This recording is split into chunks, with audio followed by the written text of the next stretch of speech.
Good afternoon, everyone, and welcome to Associated Banc Corp's second quarter 2021 earnings conference call. My name is Hector, and I will be your operator today. At this time, all participants are in a listen-only mode. We will be conducting a question-and-answer session at the end of this conference.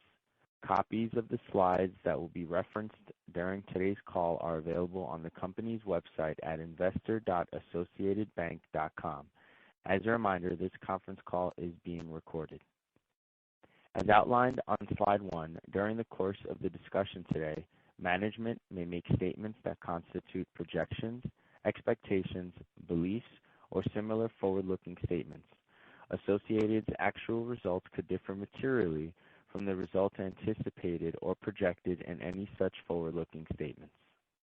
Additional detailed information concerning the important factors that could cause Associated's actual results to differ materially from the information discussed today is readily available on the SEC website in the Risk Factors section of Associated's most recent Form 10-K and subsequent SEC filings. These factors are incorporated herein by reference. For a reconciliation of the non-GAAP financial measures to the GAAP financial measures mentioned in this conference call, please refer to pages 20 and 21 of the slide presentation and to page 10 of the press release financial tables. Following today's presentation, instructions will be given for the question and answer session. At this time, I would like to turn the conference over to Andy Harmening, President and CEO, for opening remarks. Please go ahead, sir. Well, good afternoon, everyone, and welcome to our second quarter earnings call. Joining me today are Chris Niles, our Chief Financial Officer, and Pat Ahern, our Chief Credit Officer. Now, we're going to get to our financial results in a moment, but with this being my very first official earnings presentation since taking over as Associated's President and CEO back in late April, I'd like to start by taking a moment to reflect on what I've learned in my last few months on the job and why I think the future is bright for Associated. Under Phil Flynn's guidance, Associated built a strong reputation based on disciplined approach to credit, capital, operational risk, and expense management. As an outsider looking in, I saw a clean balance sheet, a strong capital position, and a franchise known for great customer satisfaction. These are all very attractive foundational qualities to build upon, and qualities I've been able to validate since my arrival. Upon joining Associated, one of my first priorities was to listen and learn as much as I could, both from internal and external stakeholders. What's working well for our company, what are our growth opportunities, what we must do to win more customers, and deepen community engagement. We started with 100 days of listening and a listening tour, and we have held over 175 largely in-person sessions with hundreds of colleagues participating and thousands of ideas shared. Throughout this process, I have personally spoken with over 300 colleagues across our footprint. I've also spoken directly with some of our largest customers and many of our key investors. And with this feedback in mind, we've already taken several actions to drive performance across the organization. First, knowing that competing digitally is more important than ever, we've promoted Doug Peacock, who was previously our Director of Strategic Channels, to lead our digital strategies going forward and build a comprehensive digital roadmap across our entire consumer and business bank. Secondly, we have refocused our wealth management teams under the leadership of John Thayer, CFA, previously our Chief Investment Officer, and a seasoned wealth management professional who will lead our integrated strategic vision for a business that already has many strengths. And finally, we are centralizing our FP&A team to bring additional discipline to the execution of our line of business activities, our cross-group activities, and importantly, the growth initiatives we intend to formally announce later this quarter. We are actively working on these strategies and initiatives, and we expect to lead to additional growth and positive operating leverage. We will communicate those strategies to you no later than September 13th. Now, let me touch on the business environment in our markets and our second quarter highlights as outlined on slide 3. The first half of 2021 has been marked by an encouraging transition to a new normal. We continue to see many signs of the strengthening economy in our markets. Many businesses in the Midwest are running at full capacity. In fact, we are seeing really large gatherings. Gatherings such as those of our newly minted world champion Milwaukee Bucks, which we just got to see outside our door today during their championship parade. Encouraged by these trends, our frontline teams have been back in front of clients and working directly with our customers for much of the year. We're optimistic about growth and feel Associated is well positioned to participate in the ongoing recovery. In fact, we've started to see signs of increasing lending activity and line utilization in our commercial portfolios, which is reflected in our period-end loan balances. Commercial and business loans, excluding PPP, grew by nearly 3% quarter over quarter, while the CRE segment of our loan book grew by nearly 1%. And further, our PPP portfolio continued to pay down as expected, with period-end loan balances and PPP down over 50% from the first quarter. We find all of these trends encouraging. We also began to see signs of increasing customer confidence in spending activity, with deposit and card fees up $2 million from the first quarter and credit card spend up 19% quarter over quarter and 40% year over year. Now shifting to credit. We continue to be very pleased with the improving credit environment over the first half of 2021, which speaks to the resiliency of our customers and to the resiliency of our core markets. Non-accrual loans are down 10% quarter over quarter, and net charge-offs remained flat at just $5 million. After posting a negative provision of $23 million in the first quarter of 2021, we posted another negative provision of $35 million for the second quarter. Taken together, charge-offs and negative provision combined to drive a net reserve release of $40 million for the period. And finally, we repurchased $30 million of common stock for the quarter and also added 40 cents to our tangible book value per share. Now turning to slide 4, let me highlight a few quarterly loan trends. Compared to the first quarter of 2021, average second quarter loans decreased 1%. However, on a sequential quarter end period basis, we saw solid growth in several of our commercial, CRE, and specialty lending portfolios, including REITs, general commercial, and power and utilities, as our customers began to modestly draw on their lines. As expected, PPP loan balances continued to decrease, declining by $431 million, or more than 50%, as we've seen the SBA accelerate their paydown and forgiveness processing. We continue to enjoy strong mortgage originations during the second quarter. Have originated over $2 billion year to date, but we remain reluctant to add low-rate mortgages to our balance sheet. After seeing significant refinance activity in Q1, this activity carried over into Q2, driving our residential mortgage and HELOC balances modestly lower during the quarter. Looking towards the back half of the year, we remain optimistic around loan growth. Specifically, we are optimistic about commercial loan demand and still expect full-year commercial loan growth, that is CRE and C&I combined, excluding PPP, of approximately 2 to 4%. I would also like to provide an update on our indirect auto lending initiative. As mentioned back in April, we are expanding our consumer lending platform to add indirect auto lending to our product set. We continue to build out the infrastructure and expect to begin booking loans during the fourth quarter of 2021.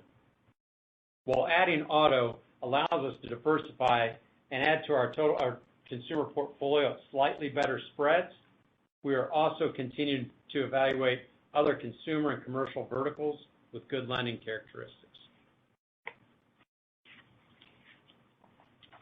Slide 5 provides a bit more color around the period end trends that are giving us confidence that we are on track to meet our full-year guidance for commercial loan growth.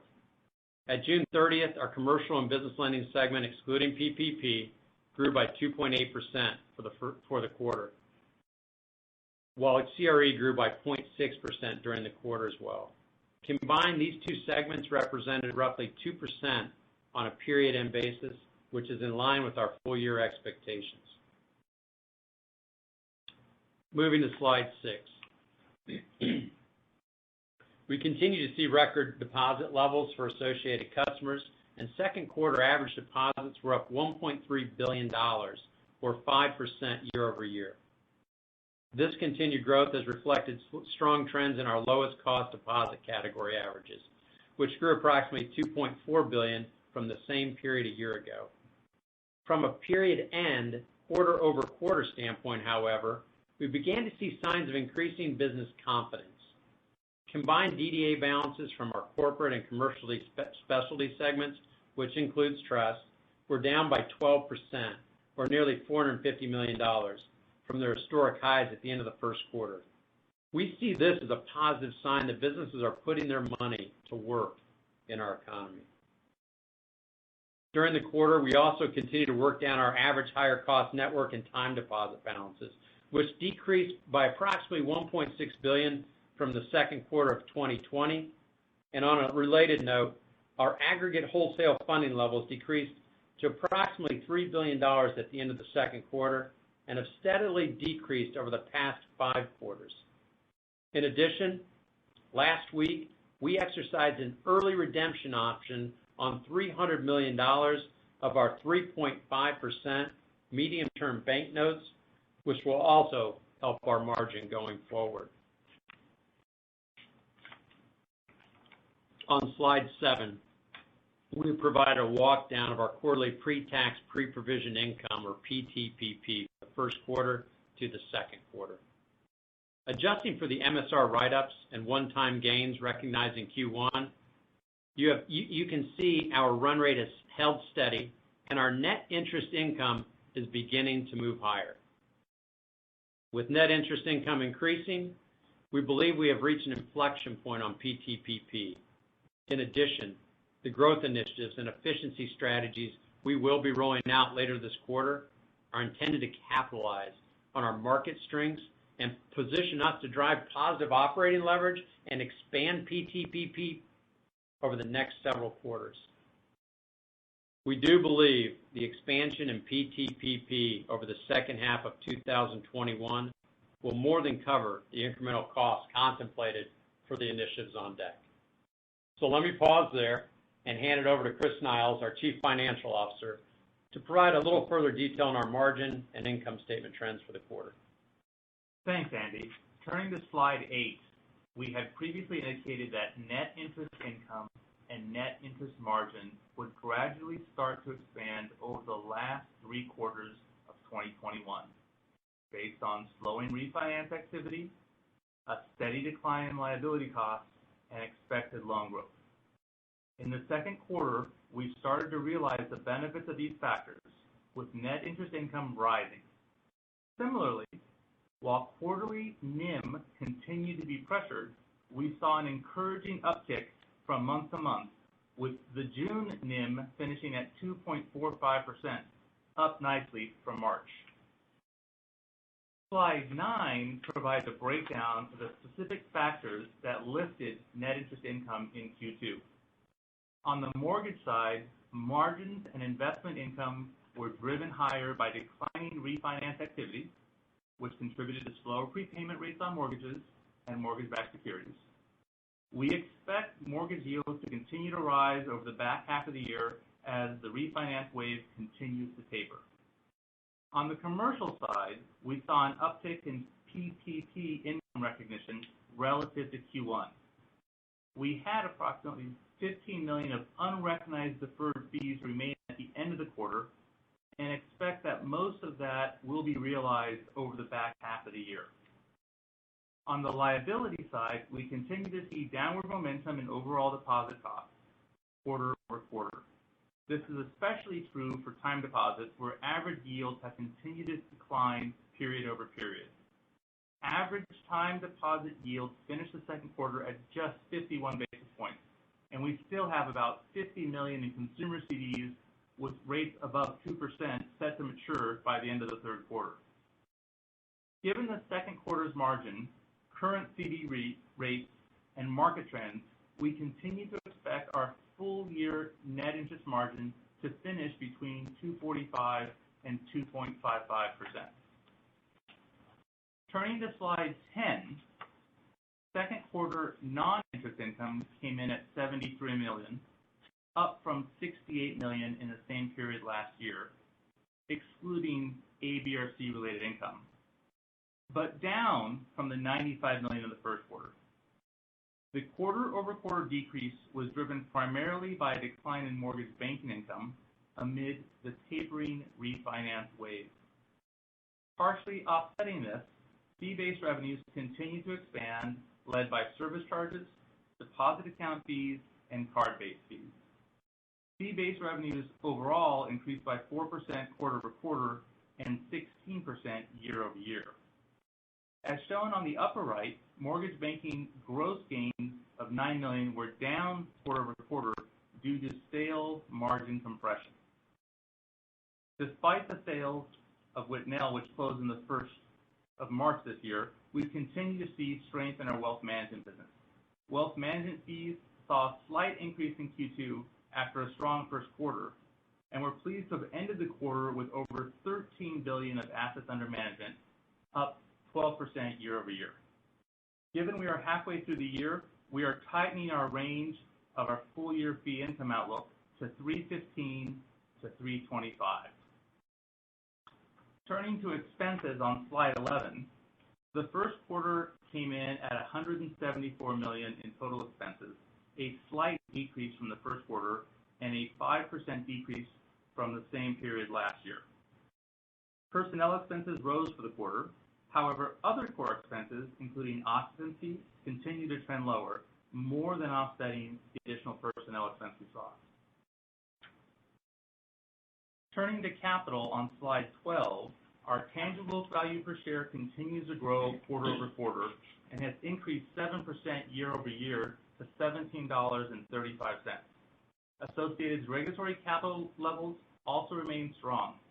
Our Common Equity Tier 1 ratio has grown 45 basis points from the second quarter of 2020 as we conserve capital in light of the economic uncertainty we saw over the last year. We continue to target a TCE level at or above 7.5% and a CET1 level at or above 9.5%. With that, let me turn it over to Pat Ahern, our Chief Credit Officer. Thanks, Chris. I wanted to start out by providing an update on our allowance as shown on slide 13. We utilized the Moody's June 2021 baseline forecast for our CECL forward-looking assumptions. The Moody's baseline forecast assumes additional fiscal support, a continuing low interest rate environment, the recent acceleration in consumer prices to be transitory, and a relatively localized COVID cases. Following a net reserve release of $28 million in the first quarter of 2021, we posted a further net reserve release of an additional $40 million in the second quarter. This net release was driven by gross reductions in our allowance for all of our core business units, with a $12 million gross reduction in our allowance related to our general commercial and business lending portfolio, a $13 million reduction in our CRE allowance, an $11 million reduction in oil gas, and a $3 million reduction in retail lending. As of June 30th, our total ACLL was $364 million, down from $404 million in the prior quarter. Similar to that, our ratio of reserves to loans declined to 1.52% from 1.67% during the quarter. We had previously guided that we expected ACLL to loans to drop back down to CECL Day 1 levels by the end of 2021, and halfway through the year, we're in line with those expectations. Turning to our quarterly credit trends presented on slide 14, potential problem loans and non-accrual loans both declined during the quarter, with net charge-offs flat from the first quarter.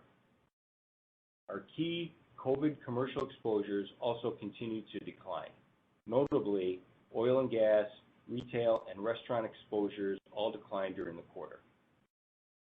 After peaking at $1.6 billion in the second quarter of 2020, our quarterly active loan deferrals have continued to decline each quarter and fell to a total of just $20 million across all core business units in the second quarter of 2021.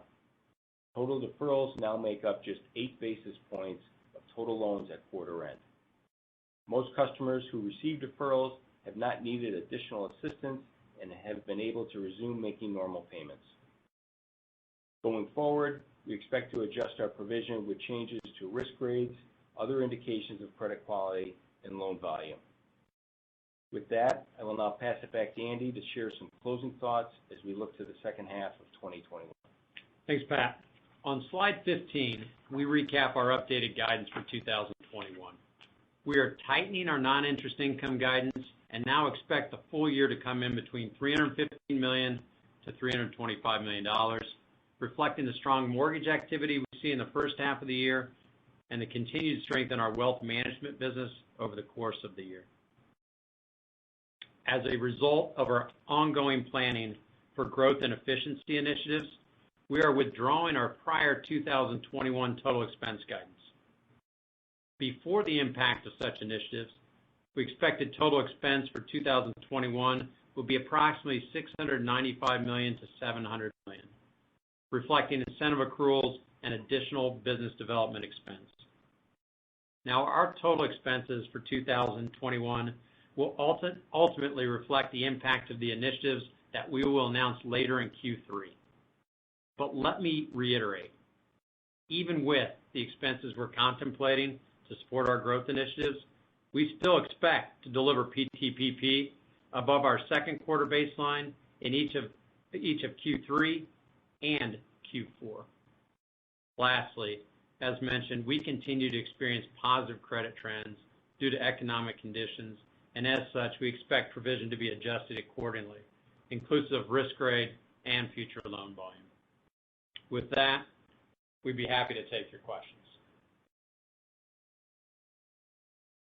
Thank you. At this time, we'll be conducting a question and answer session. If you'd like to ask a question, please press star 1 on your telephone keypad. A confirmation tone will indicate your line is in the question queue. You may press star 2 if you would like to remove your question from the queue. For participants using speaker equipment, it may be necessary to pick up your handset before pressing the star keys. One moment, please, while we poll for questions.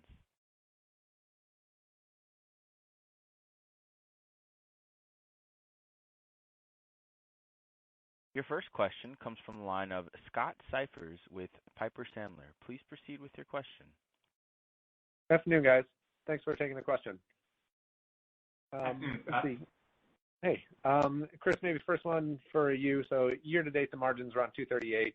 So it looks like you'll need some good acceleration in the second half. Now, I imagine PPP fees later this year are a big part of that. But maybe to the extent you could, would you mind please refreshing thoughts on sort of the XPP margin? I know you've got some of the CDs rolling off or that should give you a little bit of tailwind, but just maybe thoughts on sort of the XPP puts and takes, please.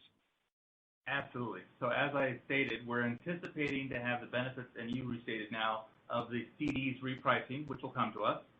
We're anticipating seeing the benefit of having paid off the medium-term bank notes, which we fully paid off last week. We're anticipating to see a sort of stabilization of LIBOR at hopefully what we expect to be slightly above today's levels as we move towards the back half of the year. And we're expecting to see loan growth. And those four factors together will all drive our margins meaningfully higher from even where they were in June.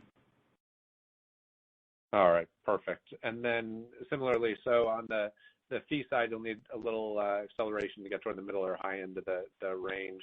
Just curious about the main drivers. It sounds like wealth management is going to be sort of a key growth area for you, but same kind of thing, main puts and takes you would see as we look into the second half of the year on fees.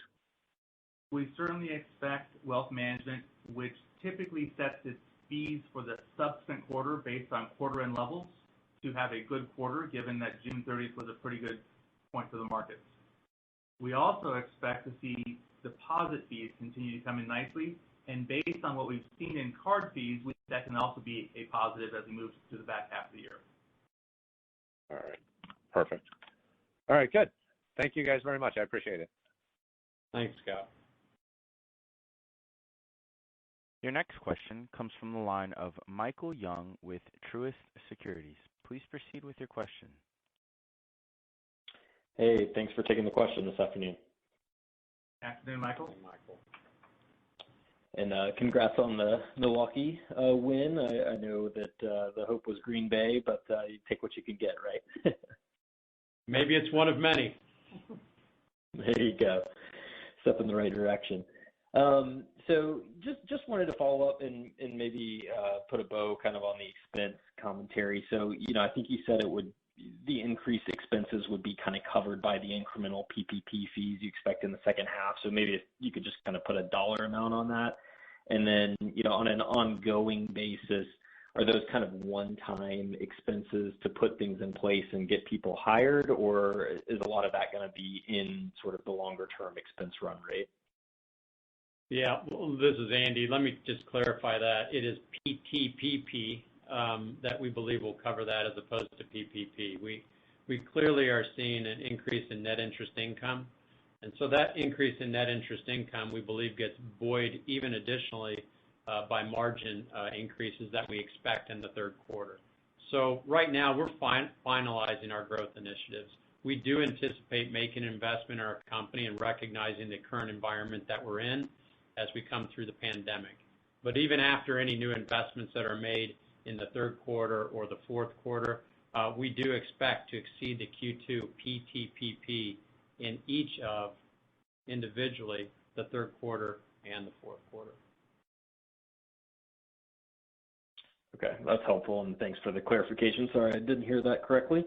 And then, I guess my other question was sort of more on the capital front. Just as you guys are looking at sort of deploying capital, you've been active with a share buyback.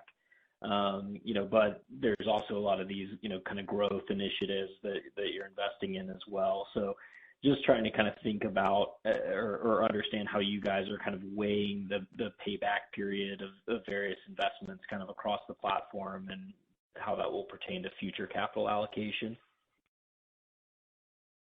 Yeah, I'll start that one out and maybe have Chris piggyback on this one. So as we look at our growth initiatives, of course, growth and funding growth is our number one priority.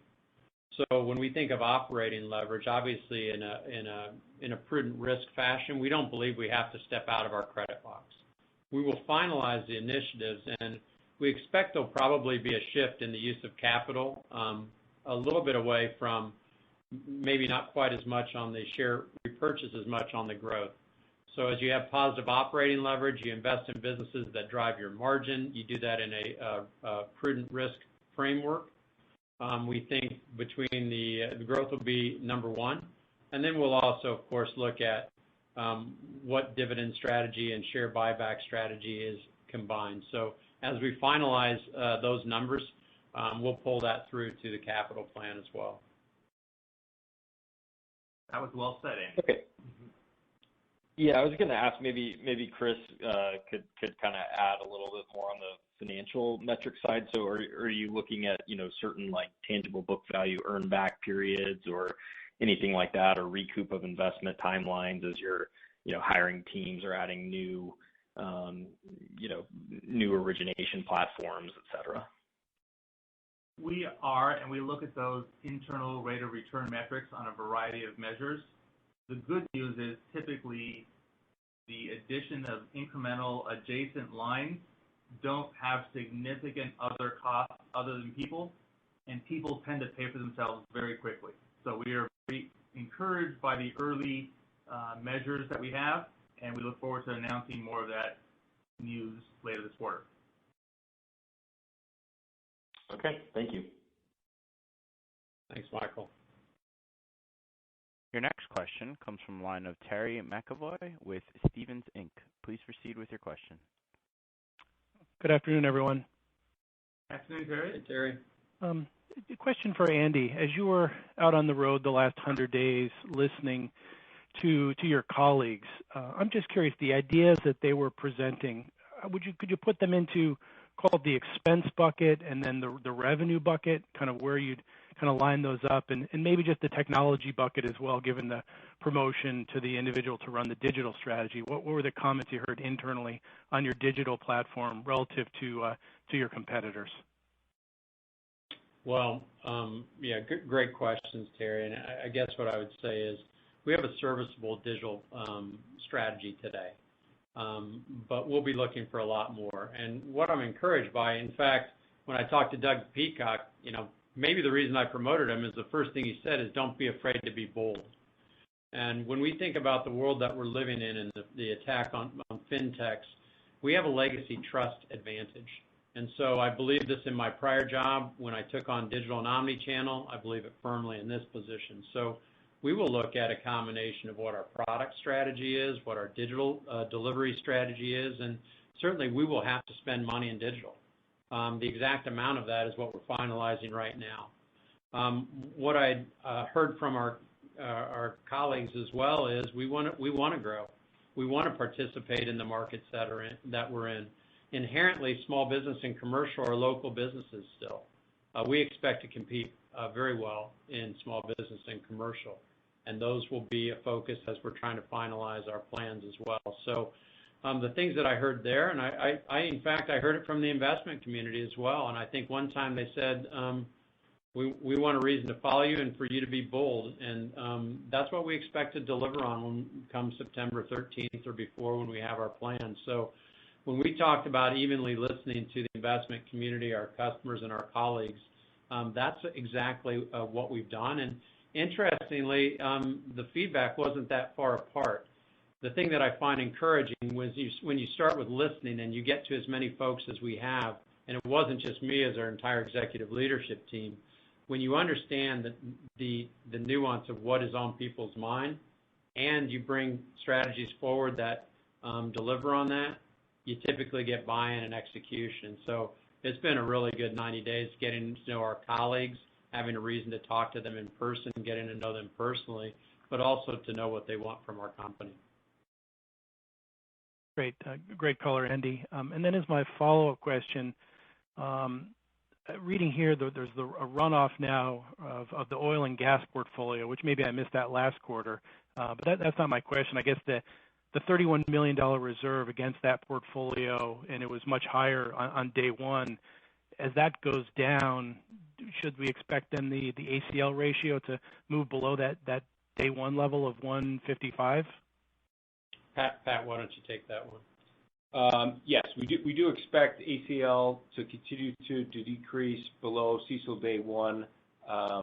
Specific to oil and gas, as we continue to wind that down, we're less than 1% of total balances in oil and gas right now. So we would expect that trend to continue, and that does have a big effect looking back to CECL day one in terms of the ACL.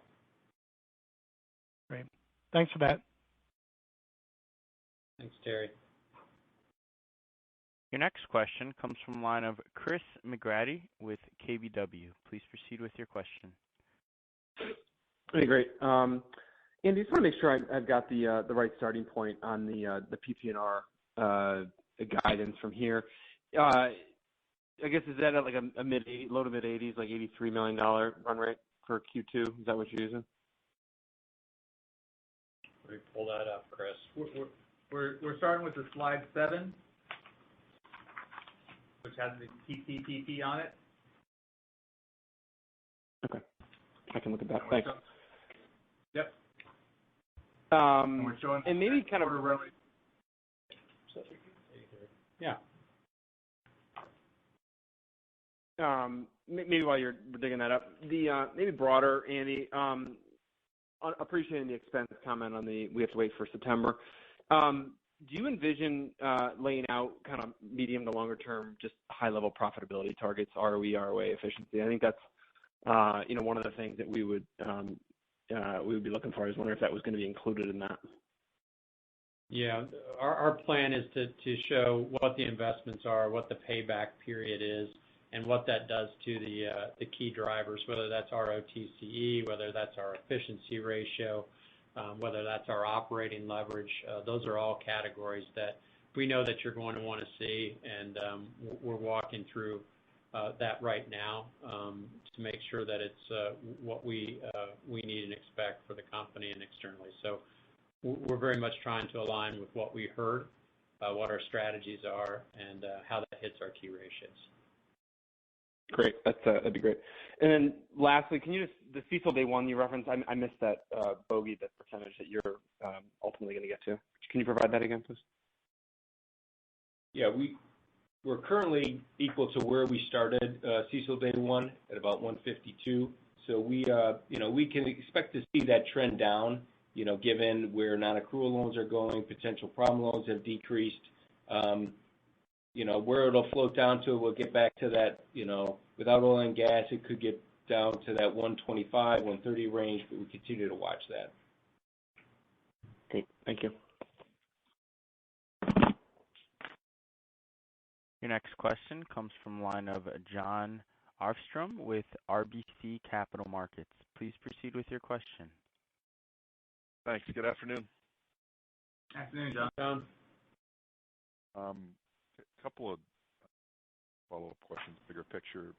Andy, can you give us a little more detail on the centralized FP&A and what's behind that? Talk about that a little bit and how it aligns with your growth initiative. Help us understand that.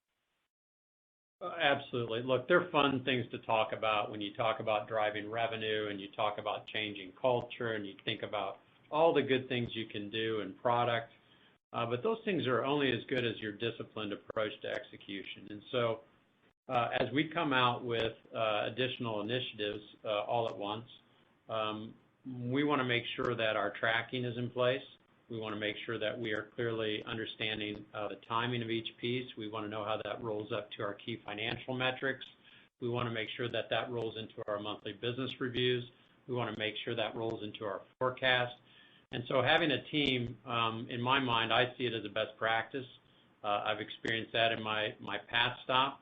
And you really get down to the granular pieces of it, and we know what to expect, and we know quickly what we need to correct or emphasize. And so when we bring that centrally under our CFO, it's still incredibly tied into the line of business. However, when we're doing our performance forecasting, budgeting, and tracking of initiatives, to me, that was a really important thing that I want to have a view on all the time.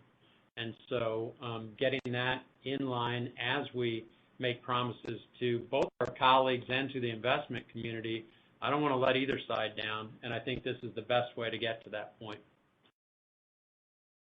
That's helpful. On your listening tour, and maybe Pat or Chris can add in on this, but what did you hear from commercial customers, not necessarily on reputation of Associated, but in terms of their level of optimism or bullishness on the growth outlook, and maybe to Pat or Chris, is it much different than it was a quarter ago? Let me start that one out, and then I'll defer to Pat as well. I mean, I was with 20 of our customers last week, and what I'm hearing is a general level of increased activity, whether that be thinking about a buyout of someone, whether that's M&A, whether that's thinking about equipment purchases.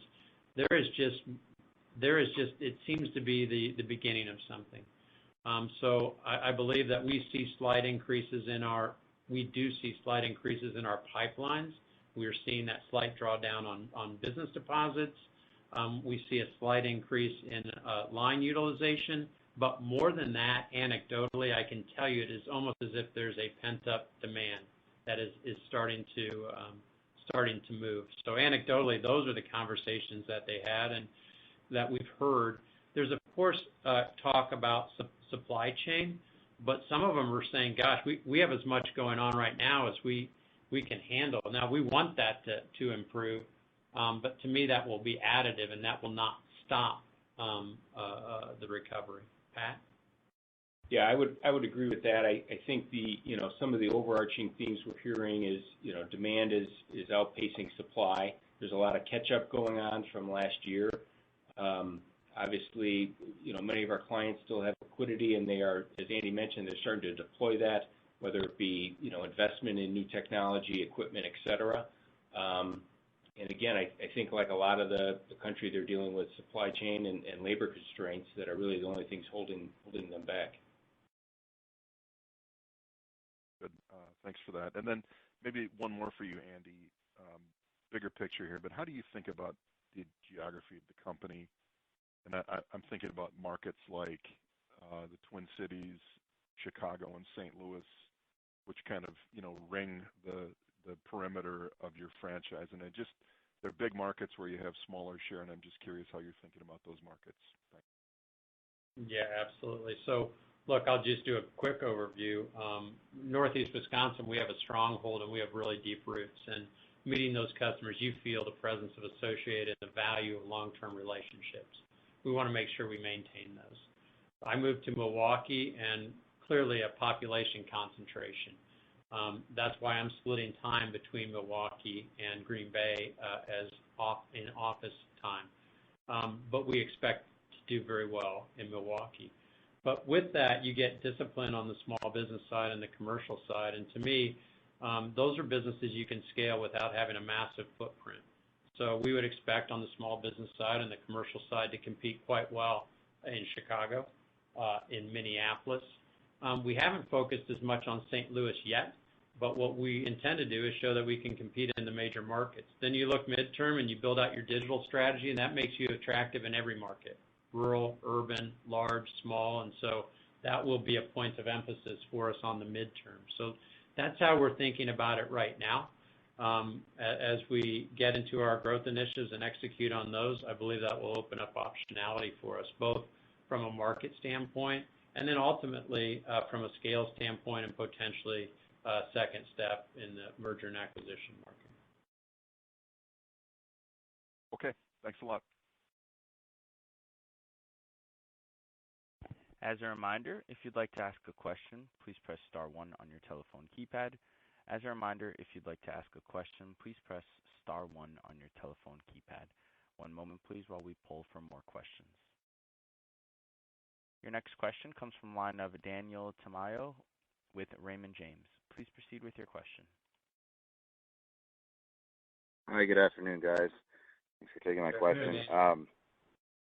Just wondering if you're able to quantify the modest increase in line utilization that you referred to a couple times, and maybe give us a sense for how far below pre-pandemic levels that those lines are. I'll take that, Daniel. This is Andy. We think we hit a trough, a bottom in April, and it was in the very low 30s, 30% on line utilization, and we were up 2% at quarter end. Now, historically speaking, as we look at that, that's about 10% below what our historic numbers are. So we think there's room. We are not forecasting a massive increase to that, but modest increase to that. So we're seeing evidence that we clearly have room, and we see capacity from our customers of over $7 billion to draw down. So we believe that the growth will be steady, slow in the second half, but that will be enough to meet that 2 to 4% commercial and CRE growth target that we have out there. All right, terrific. And I guess on just also sticking on the commercial loan growth side, if you have any commentary on what pay downs look like in the second quarter relative to prior quarters. Sure. We certainly saw a fairly healthy amount of activity, but obviously in our core commercial books we had a net increase. Right here.